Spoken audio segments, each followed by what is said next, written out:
अस्सलाम वालेकुम viewers, this is Mas Khwaja founder fastmas.com। Viewers, आज हम जिस टॉपिक को डिस्कस करेंगे दैट इज़ HSC प्रोफेशनल्स या persons qualification and competence in the light of NEPRA power safety codes. हाँ, तो हम स्टार्ट करते हैं। Basically NEPRA power safety codes की क्लॉज नंबर है 7.2 जो HSC मैनेजमेंट टीम को डिफाइन करती है, उससे रिलेटेड है। और उसमें क्लॉज नंबर पे हम जाएंगे 7.2.4 के ऊपर।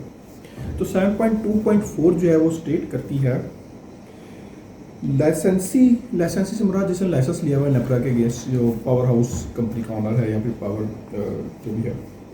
लाइसेंसी shall provide full time and experienced, यानी full time and experienced qualified and trained HSC staff to execute, coordinate and implement the HSC management system।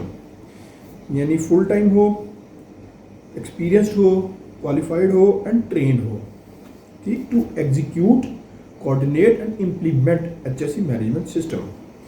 The minimum number of HSC staff shall be evaluated on case-to-case basis corresponding to the level of risk, criticality of operational activities and required work supervision। यानी case to case basis पे जो number of HSC professional है team जो है वो very करेगी।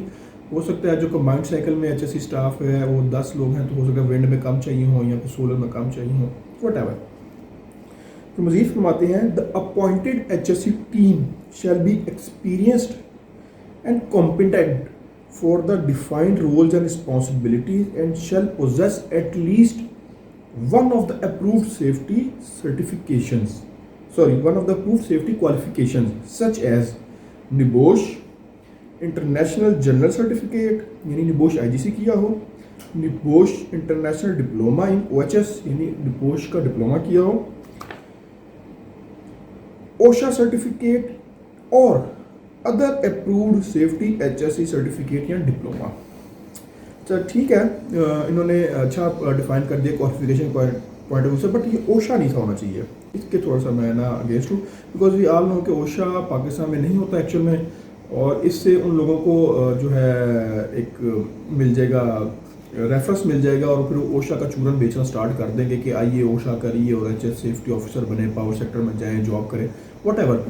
तो ओशा नहीं होना चाहिए था मेरी नज़र के अंदर। वट एवर यू थिंक, आप अपने कमेंट कर दीजिएगा मेरी वीडियो के ऊपर।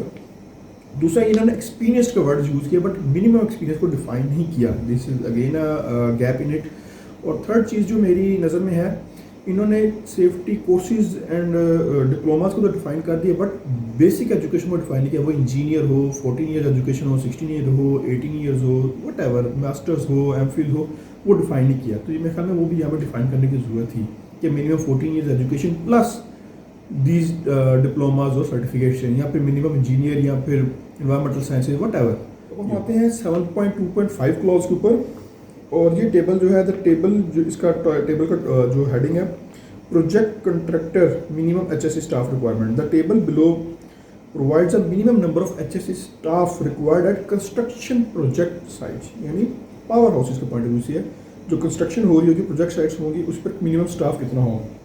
अगर तो टोटल नंबर ऑफ एम्प्लॉयज़ 1 से लेकर 25 तक है, HSC मैनेजर और इक्विवेलेंट पोजीशन रिक्वायर्ड, नो, नहीं चाहिए। Minimum number of HSC supervisor, no. Minimum number of HSC officer required 1, यानी अगर 25 तक एम्प्लॉय हैं या 25 से कम है तो एक HSC ऑफिसर काम चल जाएगा। और अगर 26 से 50 के दरमियान है तो मैनेजर नहीं required. Minimum number of HSC supervisor, yes, एक चाहिए और एक HSC ऑफिसर होना चाहिए। अगर स्टाफ जो है 51 से 250 के दरमियान है कंस्ट्रक्शन साइट पे, ये पावर हाउस के पॉइंट ऑफ व्यू से है, तो एक HSC मैनेजर, 2 सुपरवाइज़र और 2 HSC ऑफिसर्स। इसी तरीके से अगर आपका स्टाफ जो है 251 से 500 के दरमियान है तो एक HSC मैनेजर, 3 सुपरवाइज़र्स और एक HSC ऑफिसर फॉर 50 एम्प्लॉयज़, यानी हर 50 एम्प्लॉयज़ के लिए एक HSC ऑफिसर।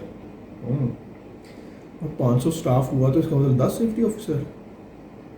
मुझे ये समझ आया, आप कमेंट कर दीजिएगा वीडियो के ऊपर।